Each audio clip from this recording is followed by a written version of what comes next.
eu sou a Natália e a gente tá começando mais um Control Alt Socialismo. Já faz algum tempo que a gente não grava, então a gente tá tentando recomeçar aqui. Hoje a gente tá sem o Lobão, porque ele teve alguns imprevistos, não conseguiu vir pra gravar, porque ele tá muito atarefado com a banda dele. Mas estamos aqui com a formação de sempre, o Diego, Dinei, Lucas e eu. Hoje o nosso assunto vai ser a Venezuela, que é o que tá aí eclodindo no mundo atualmente. E é isso.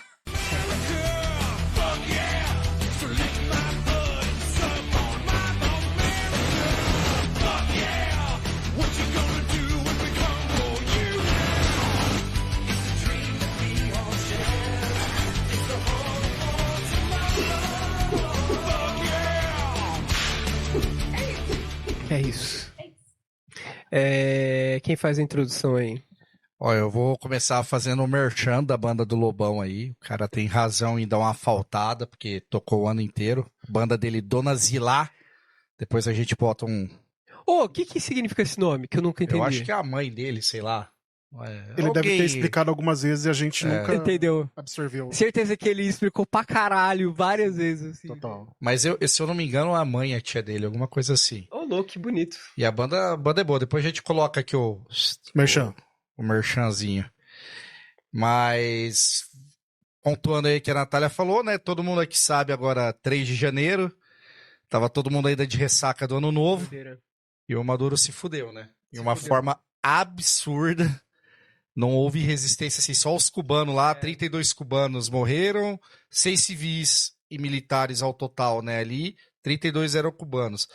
E a gente tem aí 2 teorias, né, que rondeiam a esquerda, uma é que os Estados Unidos foi hipereficiente e teve uma supremacia tecnológica que não deu tempo da Venezuela defender, e a outra é que ocorreu algo lá dentro que facilitou a captura. Vamos lá, o que você acha, Lucão?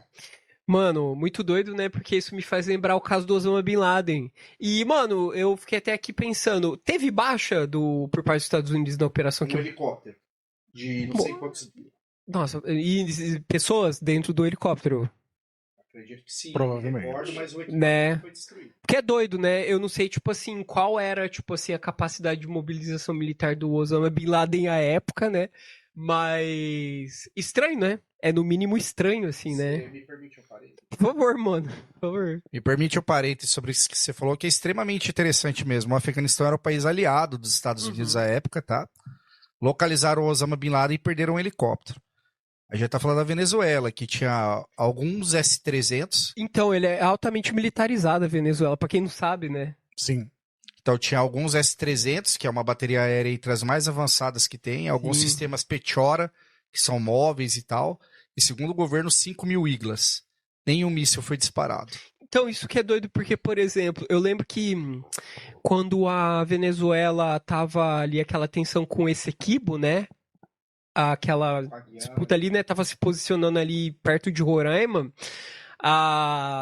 Eu lembro que eu fiquei nessa dúvida, assim, porque alguns alunos... todo mundo tem uma visão, tipo assim, de que a Venezuela é um lugar muito pobre, mas pobre em nível, tipo assim, extremamente miserável, né? E eu lembro de um aluno que ele é muito nacionalista, vou dizer dessa forma, assim, tá ligado? Espero que ele lembre, né? Que ele falou com muito desdém, assim, né, da Venezuela. Eu falei, pô, mano, interessante saber disso, né? E quando eu fui fazer uma pesquisa, eu me deparei com isso que você tá falando, assim, que pra falar a verdade, não, assim, que é um estado bastante militarizado, tá ligado? Então, a minha ideia, você tá ligado? E eu acho que muito do que eu penso tem a ver, eu acho que com o que o Celso, lá do Foro de Teresina, falou, que era aquela questão de, por exemplo, você tensionar a Venezuela de uma maneira ampla, assim, né? Tipo, você faz aquele cerco, né? Que a galera já fala até que é um cerco histórico, marítimo dos Estados Unidos, pelo contingente, o tipo, né, de poderio bélico que ele mobilizou ali, tá ligado? Esqueci o nome daquele porta-avião, mas é uma... Tem um navio Hiroshima e um porta-avião, eu não lembro. Só que é o maior porta-avião, tipo assim, do mundo, você tá ligado? Alguma coisa assim, tá ligado? Se eu não me engano, os caras estavam falando que só esse porta-avião, ele tem um contingente, tipo assim, de aeronaves maior do que todo o Brasil, você tá ligado? Tem pelo território, então acho que é uma coisa bem louca assim mesmo. E eles estavam falando o seguinte, né, porque eles vão pressionar de maneira ampla, porque ninguém governa sozinho, né? O Maduro não é um rei que controla, tipo assim, meio que nem da série Pluribus, vocês estão ligados? Essa série? Uhum. Mano, tem, né, um ser lá que ele é uno, né? Tipo, é como se fosse uma nuvem que pensa. E a gente sabe que o Maduro não é essa entidade.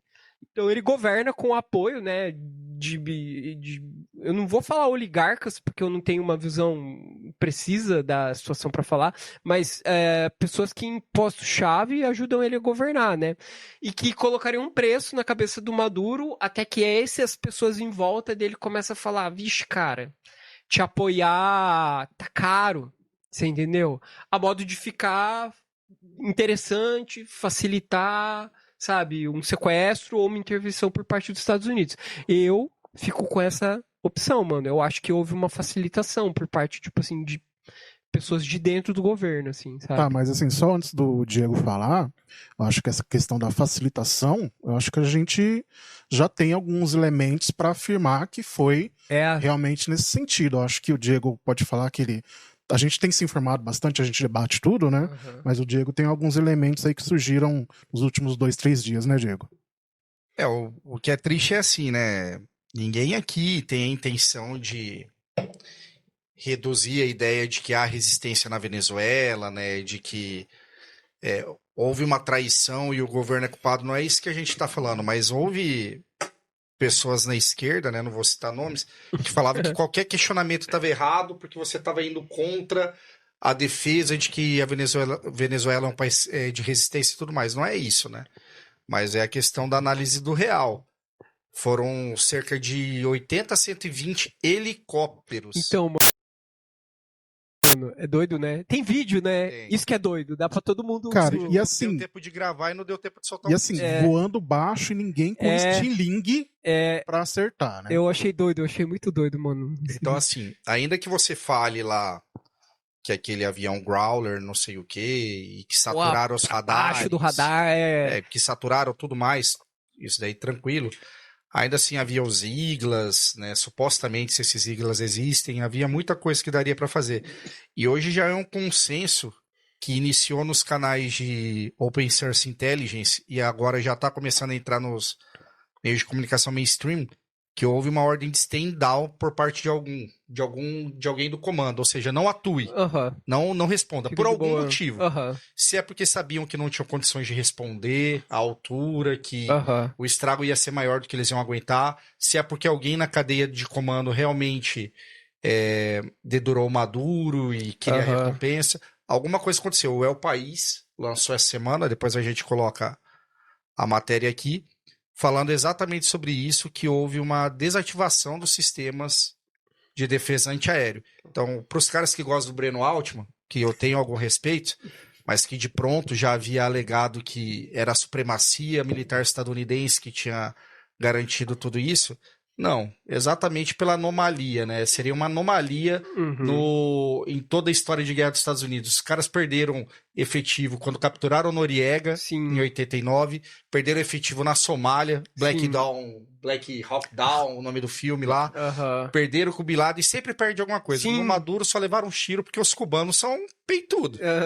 Né? Então, assim, já há algumas informações aí de OSINT, né, de Open Source Intelligence e do El País, que indicam que isso ocorreu. Tanto é que Breno Altman prenderam acho que general, coronel, não me recordo agora, que era responsável da guarda do Maduro, porque já tá claro que realmente houve alguma coisa do gênero. Ah, maneiro. Então tem alguma materialidade, assim, pra gente, tipo, supor salvo engano, tem elementos que o cara forneceu códigos de segurança, né? Uma coisa no sentido de desativar sistemas que deveriam estar ativos, né? Sim, Colombo interceptou. Que doido, mano. Pode crer. Não, eu não tava ligado disso, não. Doideira. Na Colômbia interceptou, depois a gente coloca a matéria aqui também. Conversas criptografadas entre esse indivíduo que foi preso com organismos externos, né? Há saber ainda sobre o que, mas houve. Então, assim, a verdade é que, claro, os Estados Unidos têm supremacia militar, claro que tem, mas a estranheza é a facilidade. Sim. Né? Eu colocaria aqui alguma teoria também para a gente debater, que é a questão do pragmatismo. Porque você pensa, cara, né, não estou colocando questão de traição. Para mim não houve traição, para mim houve cálculo. Você pensa, se você entra em um conflito armado com os Estados Unidos, você vai perder. Sim. Só que você pode prolongar esse conflito. Só que o que geraria essa prolongação do conflito? As mesmas coisas que ocorrem na Ucrânia com a superioridade militar russa. Sim. Destroem usinas, destrói infraestrutura, destrói tudo. Cara, o país já tem dificuldades que ele não se recuperou desde 2014, da queda do petróleo. Né, do preço do petróleo. Se ele enfrentasse os Estados Unidos por 1 ou 2 meses, ele voltaria 30 anos atrás com a destruição da infraestrutura. Então eu coloco aqui também para a gente debater, não sei o que vocês acham, a questão do cálculo pragmático mesmo, do tipo, olha, a gente levaríamos o país para o caos, a população iria sofrer mais ainda, e será que valeria a pena? Então também tem que pensar nisso, não é uma questão de traição. É uma questão de você entender que o país não teria condições de dar conta deste combate, né? A gente já sabe que a atuação da Rússia e da China foram mínimas, então não dava para esperar mais nada. É verdade. Você vai arriscar, né? Tipo assim, bater de frente e começar, tipo, escalar entre potências, né? Por essa razão. O que eu acho legal do que você falou, mano, é que eu acho que é sempre muito difícil de desfazer como professor, assim, mano, desde conversa do dia a dia até, tipo assim, dando aula pros alunos, às vezes eu acho que a gente parece que a gente ainda vive na era medieval. Em que sentido? No sentido de que, tipo assim, a galera acha que lideranças é como rei. Que nem eu tava falando, de tipo assim, mano, um mastermind que ele controla. Sim, você tá ligado? Como se ele tem consciência de tudo a todo momento.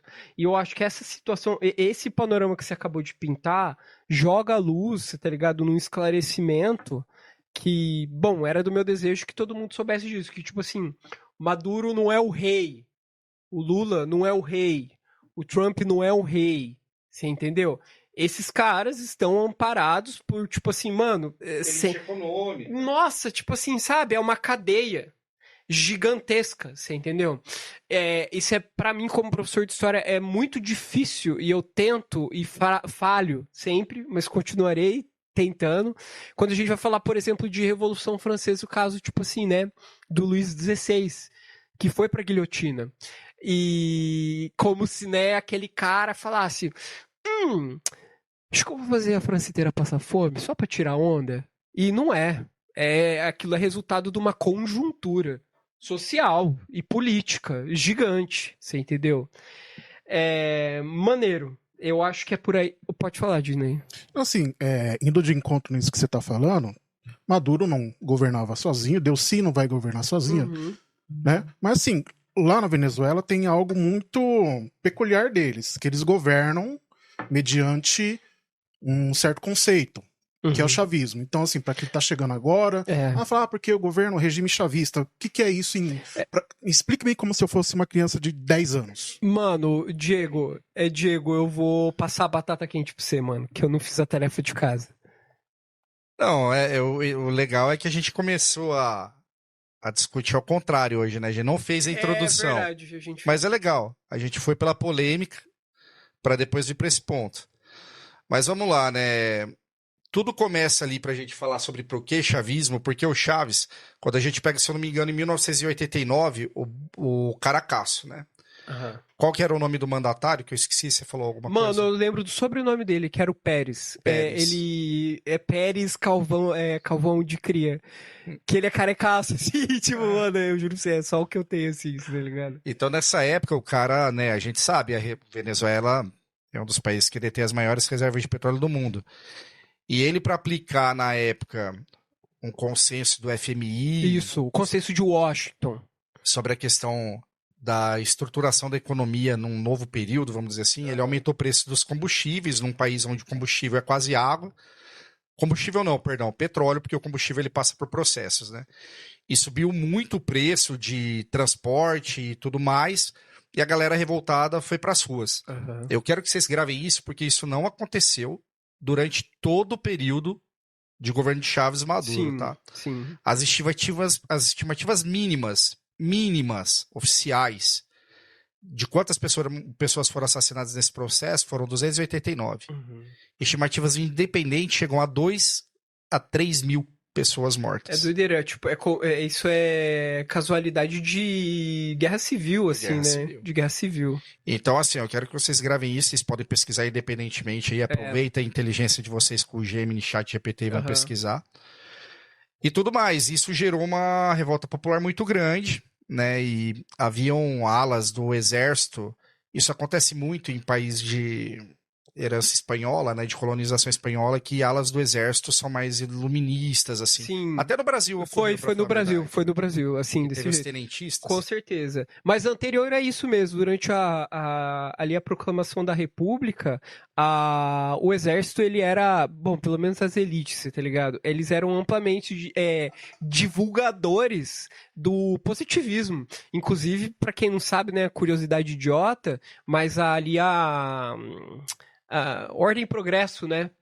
É parte, né? Porque não tá completo do... Eu não sei se seria correto falar epíteto, mas do Augusto Conte, se eu não me engano. Ordem por blá blá blá, progresso por blá blá e amor por fim. Alguma coisa assim, você entendeu?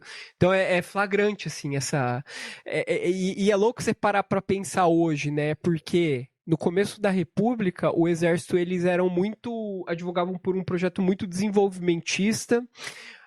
As castas mais baixas do exército, elas eram, uma boa parte era à esquerda. É doido pra gente hoje pensar nisso, né? E era o caso, então o Brasil partilhava desse clima dentro das Forças Armadas junto com a Venezuela, assim. Eu acredito que tem isso mais ou menos nos exércitos latino-americanos, pela ideia de soberania, de coesão nacional, né? Que são elementos modernos que todo país precisa para se estabelecer e se solidificar, né? Mas enfim. E aí havia, né, no exército venezuelano, alas mais progressistas, o Chávez era um deles, um líder muito destacado, e em 92 tentam um golpe de Estado, né? Tentam um golpe, foi um golpe. Ele é preso, o golpe não dá certo, outros, parece que o Diosdado Cabello também estava no meio, preciso confirmar depois, mas eles vão preso. E depois, em 99, o Chávez é solto, né? E, perdão, se eu não me engano, foi em 98 que ele disputa a eleição e ele ganha a eleição. Então vamos lá, chavismo. Porque a figura central do que passou a ser construído era o Hugo Chávez, né? Hugo Chávez, ele começa, vou tentar ser mais resumido possível, pessoal. À vontade. O Hugo Chávez, ele começa como um governo moderado, tá? Moderado. Ele inclusive, não chamava atenção frente ao Lula na época, aqui na América Latina, do primeiro mandato dele. O que ocorre é o seguinte, a gente tem, né, como sempre, uma tentativa de golpe por parte da burguesia insatisfeita naquela época, liderada pelo Pedro Carmona, se eu não me engano era Pedro Carmona, depois eu vou verificar, coloco aqui, que era líder do sindicato patronal da Venezuela. E eles tentam ali, capturam Chávez, levam para uma base aérea com a ideia de mandar para os Estados Unidos, nós sempre Estados Unidos, né? Essa burguesia nossa, né? Por que será, né? Gosta de mamar, né? Dos Estados Unidos. Nada contra mamar, galera. Não é isso. Mamar quem? Esse é o problema. Mamar como? E mamar como? Só que a resposta popular foi tão rápida e alas do exército se revoltaram que eles colocam o Chávez no poder de novo. E aí o que o Chávez tem que fazer? Mano, meu bagulho aqui é sustentação, é população e partes do exército. Como que eu vou segurar a bomba? O que ele faz? Passa a implementar reformas mais radicais sociais e dá mais poderes ao exército. Eu vou abrir para vocês falarem, para a Natália às vezes colocar o que ela pensa sobre isso, que a juventude está achando disso. Mas só uma dúvida, e a nacionalização dos poços de petróleo? Então, isso é uma coisa que eu e o Lucas a gente até estava discutindo aqui antes, né? Havia já na Venezuela, desde sempre, né, companhias estadunidenses de extração de petróleo, como a Chevron, a ExxonMobil. E nunca foi um problema, né? Nunca. Só que o Chávez decide reconstruir o pacto. Ele decide reconstruir o pacto, o acordo das porcentagens de lucro do país frente à extração. E é aí que começa a dar problema, né? A PDVSA sempre foi muito próxima dos estadunidenses. Até uma cidade lá, Porto Ordaz, que foi meio construída para a galerinha top, assim, da empresa de petróleo, que era muito semelhante aos Estados Unidos, sempre foi muito próximo. E depois a gente tem até tentativas de lockout, né? Os engenheiros ali, a nata da empresa, param de trabalhar, param de produzir para tentar prejudicar o governo. E impedem, né? E eles impedem, assim, né? Se eu não me engano, eles trabalham para tornar inviável uma tomada popular desse setor, né? Eu acho massa e eu vou retomar, né? É que quando a gente tava conversando, não tava com a câmera ligada, mas eu acho que isso é importante. Porque, por exemplo, quando a gente vai falar de Venezuela, a maioria dos países latino-americanos assim, mas para ser sincero também, sempre que a gente vai falar sobre qualquer referência socialista, dita socialista no mundo, né? É difícil essa conversa no dia a dia porque ela é muito permeada por espantalhos, certo? E assim como a Revolução Cubana, a questão da Venezuela não foi um problema até um projeto de nacionalização. Como a gente falou, sei lá, quando a gente estava falando sobre Cuba, que Estados Unidos ele não foi contra a Revolução Cubana em si, mas ela passa, né? Ele passa a ser contra, passa a embargar Cuba a partir do momento que eles nacionalizam, né, setores estratégicos da economia. O que vai diametralmente contrário àquela questão da implementação desse consenso de Washington que a gente falou. A gente até pode falar depois o que significa esse consenso de Washington, porque é toda uma implementação de uma política econômica, não a nível apenas nacional, mas internacional também, certo? Velho, é muito comprido isso, eu acho que nem cabe a gente ficar falando sobre isso agora, você entendeu? Mas me permita uma transição, eu acho que, né, claro, a gente tem muito conteúdo histórico aqui político, mas já não pode deixar isso muito denso, muito chato. Queria que a Natália aí, que é representante da juventude, falasse pra gente o que ela tá observando desse processo, se tem alguma dúvida, se ela tem alguma posição que ela queira defender, né, pra gente discutir sobre o que tá acontecendo.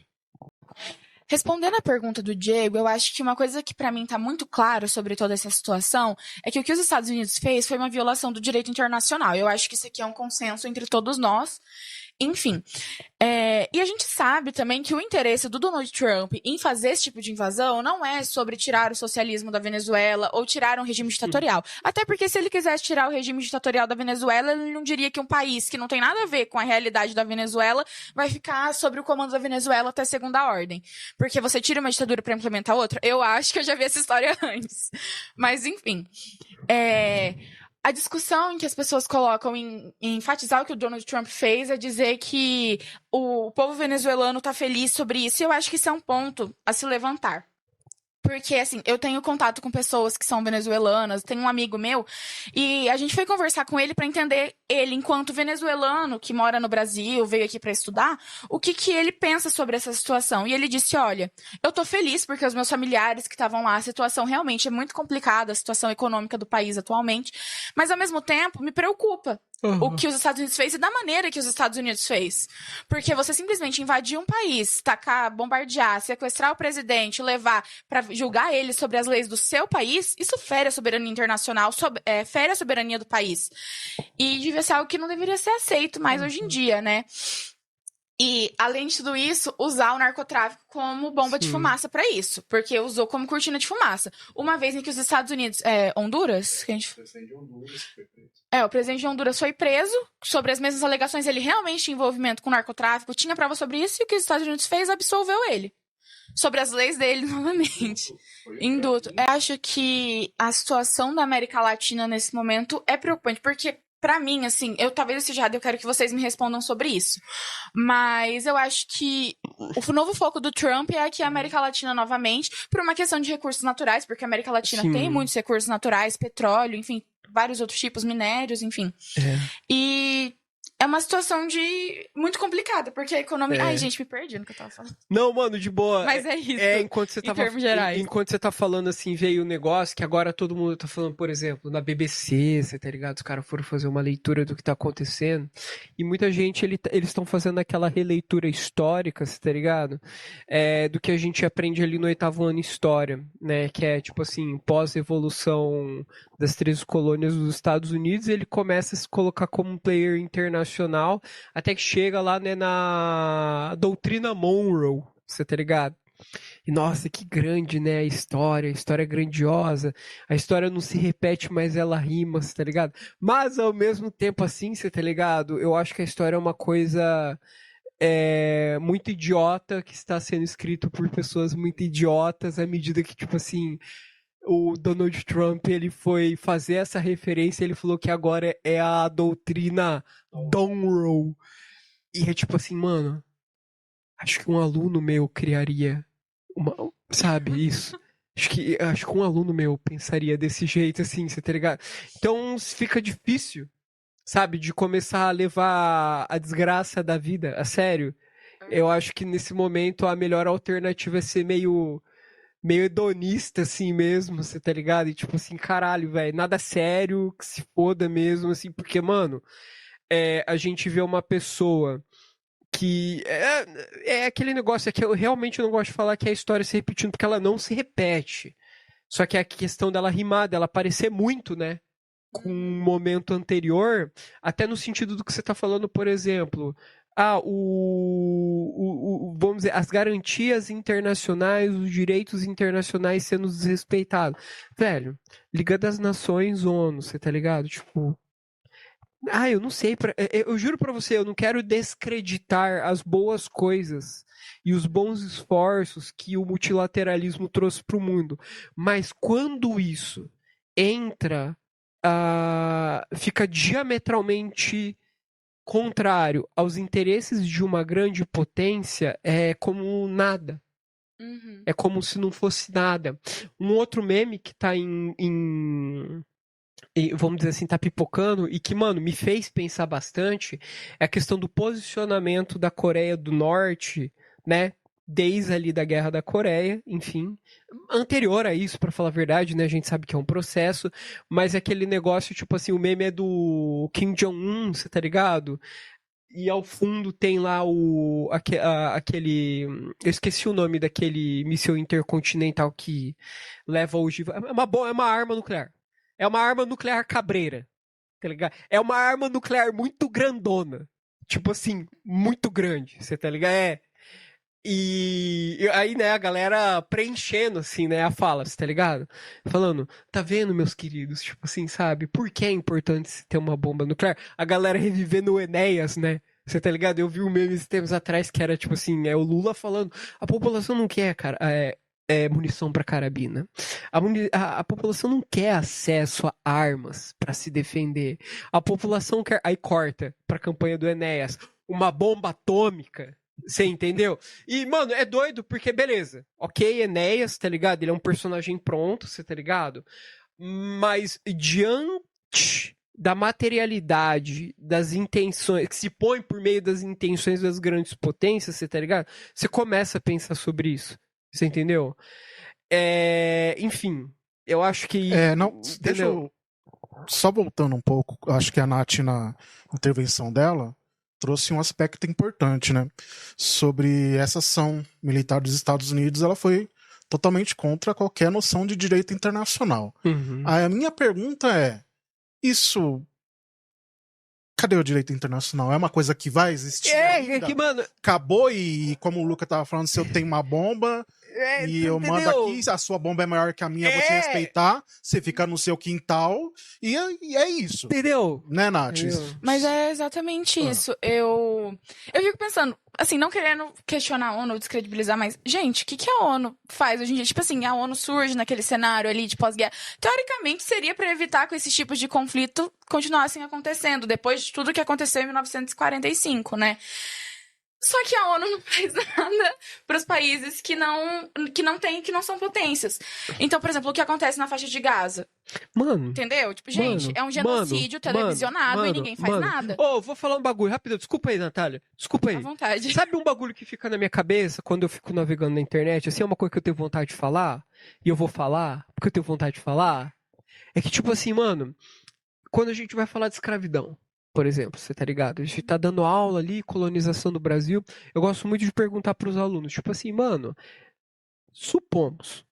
Eu quero ver se ele consegue dar um certo tipo de salto, sabe, intelectual, que eu acho que tem muito a ver com a questão da alteridade. Não do sentido de você sentir dó dos outros e se colocar no lugar deles, mas você conseguir entender a sua própria personalidade como um produto do seu tempo histórico. Qual é o lance? Eu pergunto, mano, escravidão é ruim? Aí todo mundo, opa, caralho, né? Que pergunta idiota, né, professor? Beleza. Você acha que se você tivesse nascido, certo? Na época da escravidão, onde era normal, onde o sistema econômico do Brasil, né, que estava se fazendo, ele era baseado na exploração da mão de obra de africanos, certo? Você acha que você ia achar ruim? E é louco, né? Porque aí tem uma divisão de alunos que, tipo assim, é óbvio, professor, que eu ia achar que é errado. Tipo, ô louco, hein, mano? Que nobre, hein? Que alma nobre, você tá ligado?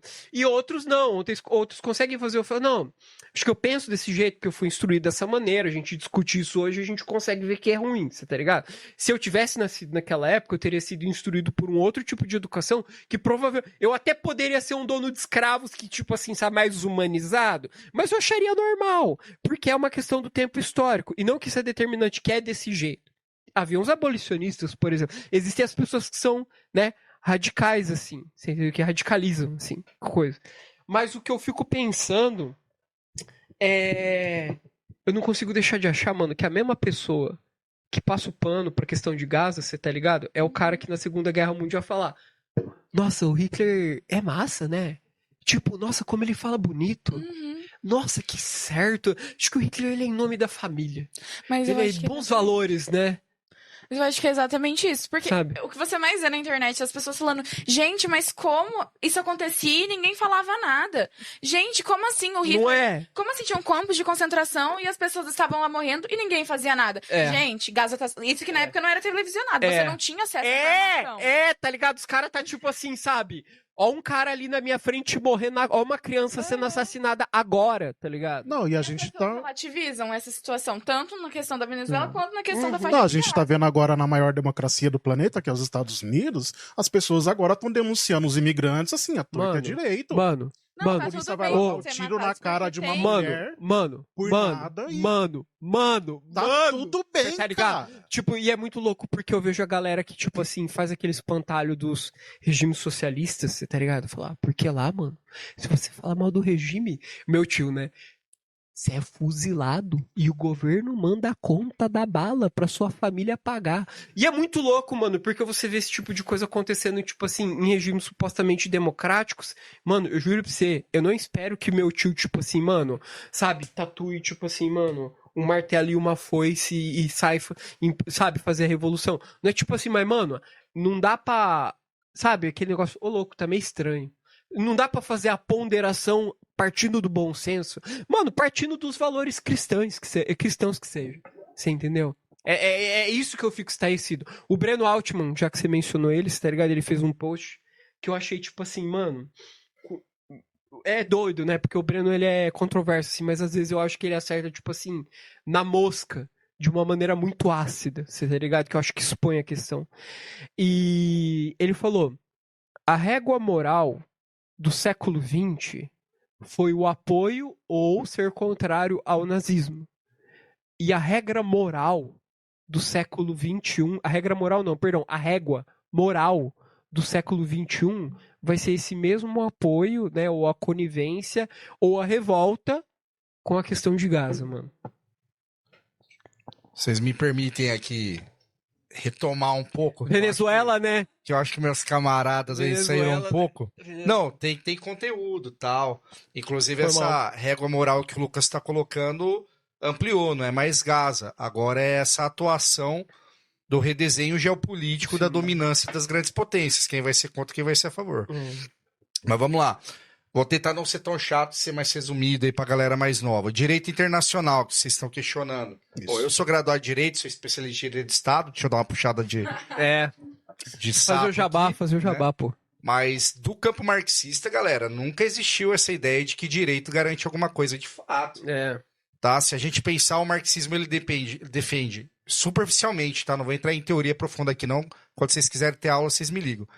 Tem a infraestrutura e a superestrutura. A infraestrutura é mais ou menos sistema econômico e modo de produção. A superestrutura, tudo que ajuda a sustentar isso.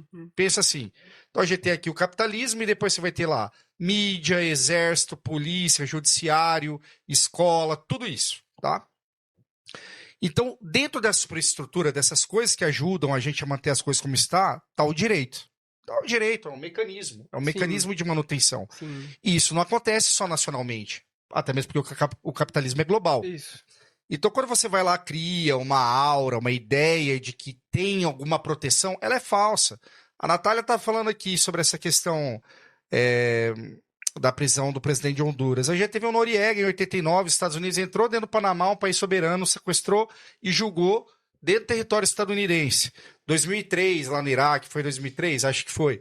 Foram lá, inventaram que tinha uma arma de destruição em massa, né? Contrassenso, né? Contrário ao Conselho de Segurança, invadiram da ONU que eles fizeram, né? Eles fizeram incursões para fazer uma primeira checagem lá e eles constataram, né? Não há razão para essa invasão. Enfim, fecha parênteses. Então, assim, a questão do direito internacional é a mesma coisa como o direito como um todo. Ele passa uma ideia, porque é importante que vocês tenham estabilidade jurídica no mundo globalizado para o comércio. Então você precisa falar assim, ó, não vai ter guerra a todo momento. Isso. Para que consiga o comércio e os investimentos terem algum nível de segurança, tá? Mas, ou seja, miguezinho, história para boi dormir. Essa questão da democracia que a Nath estava colocando sobre a Venezuela, né? Eu preciso aqui fazer um apontamento que, assim, é difícil tentar consolidar um entendimento sobre que a Venezuela é uma ditadura pelo seguinte, você não tem democracia em tempo de guerra. E a Venezuela, ela foi constantemente assediada desde o intento de golpe de 2002. Mano, sim. Tentativas de assassinato do Maduro, isso comprovado. Operativo da Blackwater, que é uma empresa militar mercenária privada dos Estados Unidos atuando dentro do país preso, sim. Que agora vão ser negociados aí para libertar. Então, assim, você não consegue... e o bloqueio. Como que você vai apresentar o que o teu governo tem de bom se o país está na merda por causa de bloqueio e sanção? Tanto faz sentido essa questão da sanção, porque sempre tem um liberalzinho de bosta que fala assim, mas o bloqueio não é isso, bloqueio não é aquilo. Tanto é que os Estados Unidos está levantando o bloqueio para a Venezuela poder se desenvolver sob o domínio dele. Mano, tanto que, tipo assim, a primeira arma que o Ocidente usou contra a Rússia foram sanções. E a exclusão da Rússia do sistema de pagamento SWIFT, né? Perfeito. Que é tipo assim, mano, a gente vai te exilar, né? Do sistema de pagamentos econômicos internacionais. E é louco porque parece como se fosse uma coisa leve, não, mas eu acho que essa é a bomba atômica no sentido econômico. Tá ligado? Então, e aí você pega também, por fim, né, relacionado a essa questão da democracia, que a Natália falou, pessoas a favor no exterior. Sim, é mais comum, porque as pessoas que fugiram da Venezuela pela crise, por tudo, são mais tendencialmente favoráveis à queda do governo. Agora, é inegável, e você pode procurar, vai lá no Grok, vocês liberais que gostam de usar o Twitter do Elon Musk, vai lá no Grok e pergunta se não está tendo manifestação de rua na Venezuela enorme a favor do governo. Sim. Tá tendo. Então, assim, ninguém tá falando que é homogêneo, que todo mundo é a favor do Maduro. A gente entende as complexidades sobre isso, né?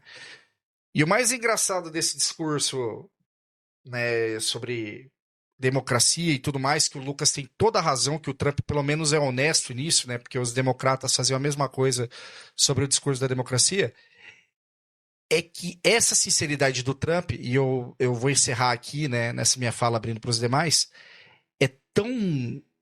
é tão prazerosa de ver que o Milei, depois de ter sequestrado o Maduro, foi no Twitter e falou: liberdade, carajo! Liberdade avança! E quem tá no poder na Venezuela? Agora. Chavistas. Ele acabou de jogar na cara falando que a Maria Corina Machado não tinha legitimidade para governar, assim como o Guaidó não teve, assim como o Edmundo Gonzalez, que foi supostamente eleito, não teve. Ou seja, a democracia realmente não é uma finalidade, um objetivo deles. Só vou encerrar aqui, por fim, sobre essa questão de questionamentos eleitorais, né, que teve na Venezuela e tudo mais.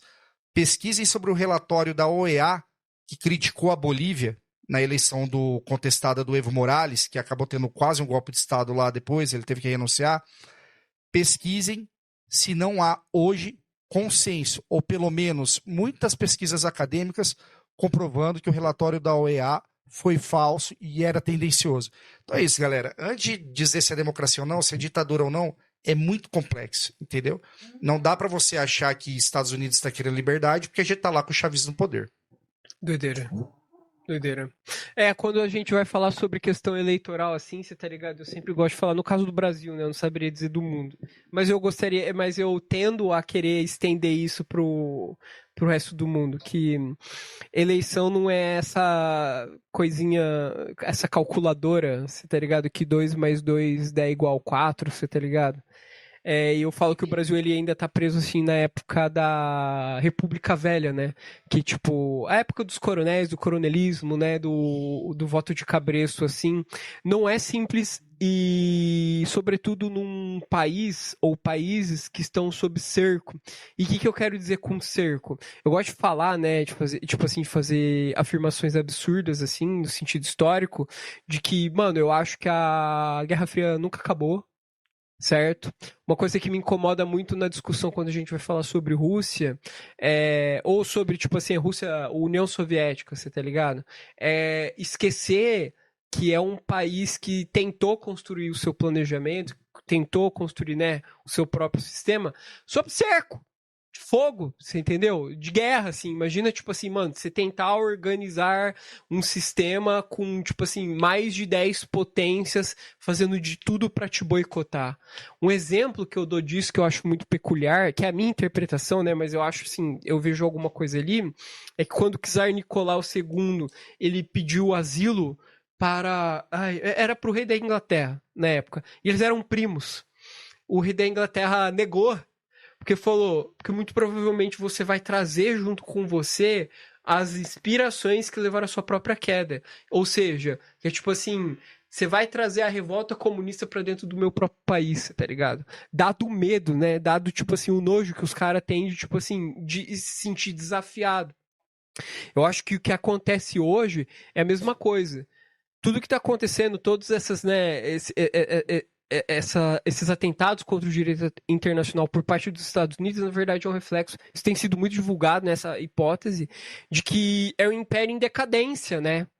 É um império que ele começa, tipo assim, olha, eu já não tenho mais a hegemonia internacional que eu tive no passado, então agora eu vou olhar para o quintal, você tá ligado? E não há disputa, né? Dentro da América, do continente americano, no sentido bélico, né? Sim. Contra os Estados Unidos, assim. A China e a Rússia conseguiram passar uma mensagem nos últimos anos. Sim. Não há quem na América possa passar essa mesma mensagem para os Estados Unidos. Então, assim, só pegando um pouco no que você falou, assim, a Guerra Fria nunca acabou e meio que a gente tá vendo, assim, uma época da pirataria 2.0, tá ligado? E essa questão do império em queda. Vocês não acham que a gente tá meio que regredindo? Em que sentido, Dinei? Regredindo? Porque, assim, o mundo tava indo pra uma ordem multipolar, Uhum. certo? De grandes blocos, tudo. Parece que isso tá, de repente, se diluindo de uma forma e os Estados Unidos... Sim. É o pombo no tabuleiro. Eu vou colocar aqui a minha ansiedade pessoal sobre isso. Por favor, mano, por favor. Realmente, como o Lucas colocou, a esquerda, né, nós de esquerda, progressista, geralmente temos a tendência de dar sentenças terminais sobre o capitalismo, sobre a queda do império. A gente fala, não, tá em decadência. Cara, eu achava isso, de verdade. Mas a falta de resposta de outros atores internacionais como China e Rússia diante dessa atuação na Venezuela e sobre a declaração da doutrina Monroe, que ele vai sim. Mexer com tudo, que ele está colocando em questionamento Cuba, que ele vai colocar em questionamento tudo, eu acho que mostra que novamente, a gente se antecipou na análise. Eles ainda têm determinado, eu digo eles, né, os Estados Unidos enquanto império, têm um determinado fôlego para conseguir influenciar o desenho geopolítico. E vou me encurtar agora, também fazendo aí uma antecipação sobre uma crítica a essa minha ansiedade. Todos nós esperávamos que ia ter uma reação da Rússia e da China com a invasão da Venezuela, com a ameaça de Cuba, que provavelmente vai ter algum tipo de ação dos Estados Unidos ali também. Todos nós esperávamos e nós ficamos muito decepcionados, né, com a falta de resistência, né? Claro que a gente entende que a Rússia é pragmática, que a China é pragmática, que eles têm interesses maiores em outras regiões, mas como o Lula colocou, para quem pensa em multipolaridade e tudo mais, foi uma linha vermelha cruzada que deveria ter tido uma reação maior. E não teve. Então isso causou uma decepção e um abalo, em mim pelo menos, e acredito que em muitas pessoas de esquerda. A questão é, e aí eu abro um ponto para o questionamento, esse meu posicionamento, uma autocrítica, que é que o tempo da Rússia e da China de atuação não é o das pessoas. Não é de ansiedade. Porque eles são atores estatais. Eles não agem no impulso, no embalo. Então eu colocaria como uma crítica ao meu próprio pensamento a possibilidade de, neste exato momento, Rússia e China estarem pensando em outros tipos de ações para revidar isso e tentar fortalecer o posicionamento deles geopoliticamente. Porque, como eu disse, eles não são pessoas e não têm as mesmas emoções, né, estatal que a gente tem. Tá, mas assim, eu vou lembrar de uma conta do Instagram, é o Puppet Regime. É genial. Genial. Lá no Puppet Regime, o Trump, o Putin e o Xi, eles são parça pra cacete, né, cara? Inclusive, eles têm um podcast juntos. Cara, e essa questão, assim, tá me incomodando muito, porque, pelo menos, assim, deve ser uma visão muito ingênua minha, que tá um lance meio assim. O Trump a América é minha, o Putin, a Ucrânia vai pra Polônia, a Europa é minha, a Europa é sua, China, a Ásia ali, é minha. A Ásia é minha, e, pô, ninguém lembra da Índia nessa hora, mas, enfim, mas né, também cara? cabreira, né? Cara, e o Diego fala, assim, da questão da reação. Se tá indo pra isso, assim, dessas três polaridades, cada um cuidando do seu quintal, qual que vai ser a reação? Mano, isso que é doido. Eu acho que a minha visão é muito obscura e é muito mais nesse sentido. Porque posso falar um negócio? A gente, às vezes, tende a pensar em dicotomia, que é uma herança, você tá ligado? Eu acho, tipo assim, é um paradigma que é uma herança da Guerra Fria. Eu falei que a Guerra Fria nunca acabou, você tá ligado? Mas eu acho que isso não tem mais de fato. Essa bipolaridade que tinha entre União Soviética e Estados Unidos como modelos diferenciados. Eu vejo hoje que é um tipo de Guerra Fria que são três grandes polos, você tá ligado? Concorrendo dentro de uma espécie, eu não vou falar de mesmo modelo, mas dentro de uma mesma intencionalidade, entendeu? Porque vamos colocar o filtro do imperialismo, do conceito de imperialismo, você tá ligado? De que países se desenvolvem e eles se tornam potências e depois eles se tornam impérios porque eles começam a colonizar outros territórios que já são povoados, você tá ligado? Eu vi alguém jogando essa e a ver que falar, sabe qual vai ser a reação da China? Gente, é uma especulação absurda, é um long shot cabreiro, tá ligado? Mas se tiver certo, tipo assim, e eu espero que não esteja certo, tá ligado? Sabe qual vai ser a reação da China em relação à invasão do Trump à Venezuela? Ela vai se autorizar a invadir Taiwan. Ela não vai fazer nada pelos outros. Ela vai fazer por ela mesma, segundo suas próprias intenções. Não, e assim, antes que o Diego fala, a questão de reação, ele falou uma questão importante, assim, que a China pensa a longo prazo.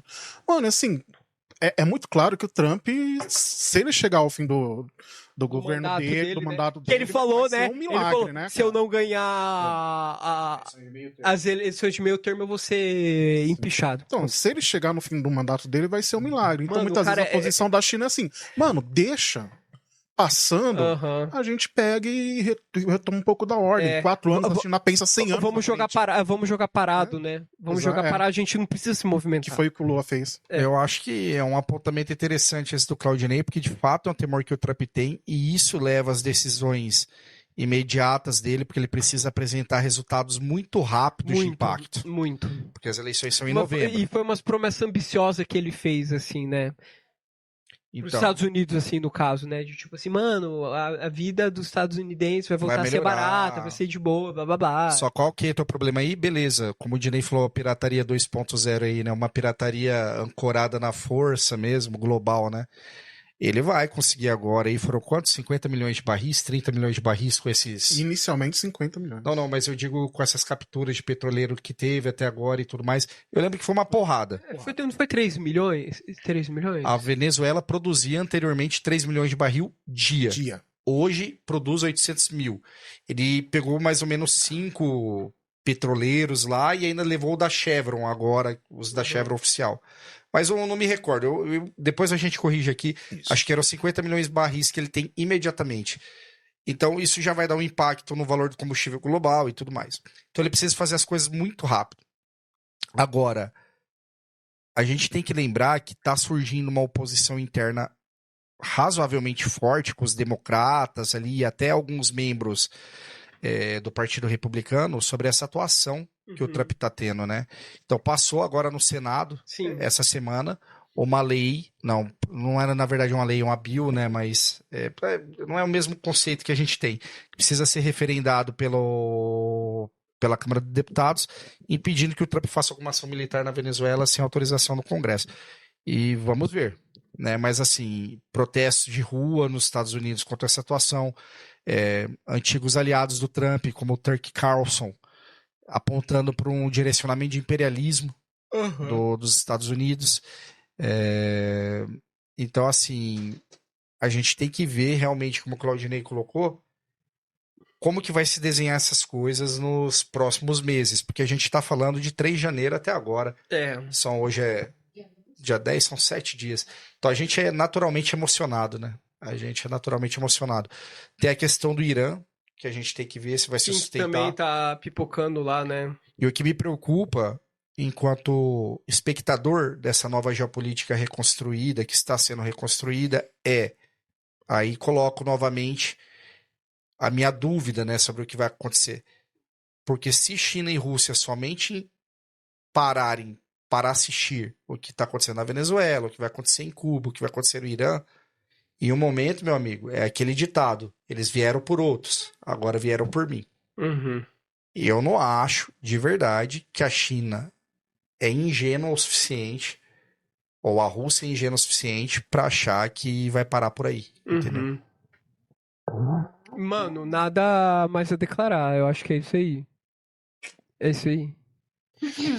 Foram levantados alguns pontos aqui sobre essa ação imediata, né?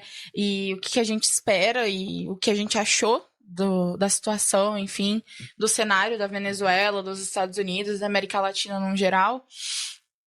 Passaram-se 7 dias, né? Que nem o Diego falou. Passaram-se só 7 dias desde que aconteceu tudo na Venezuela. Então ainda é muito cedo para determinar alguma coisa ou dizer o que vai acontecer daqui para frente. E por isso a gente quer perguntar a opinião de vocês. O que vocês acham a partir das perspectivas do que a gente apresentou, mas além do que a gente apresentou aqui? Se vocês tiverem alguma opinião, alguma sugestão, deixem aqui nos comentários ou podem entrar em contato com a gente pelas nossas redes sociais, que é Control Alt Socialismo, no TikTok, no Instagram, e a gente tem o canal no Spotify também, que o podcast tem, né? A gente tem. E alguém tem mais alguma pontuação? Estou contemplado. São todos contemplados. Então eu acho que é isso. A gente promete que a gente não vai ficar mais tanto tempo assim sem aparecer, porque a gente quer manter essa consistência aqui no projeto, né? E eu acho que então é isso. Agradeço a todo mundo que assistiu e até a próxima.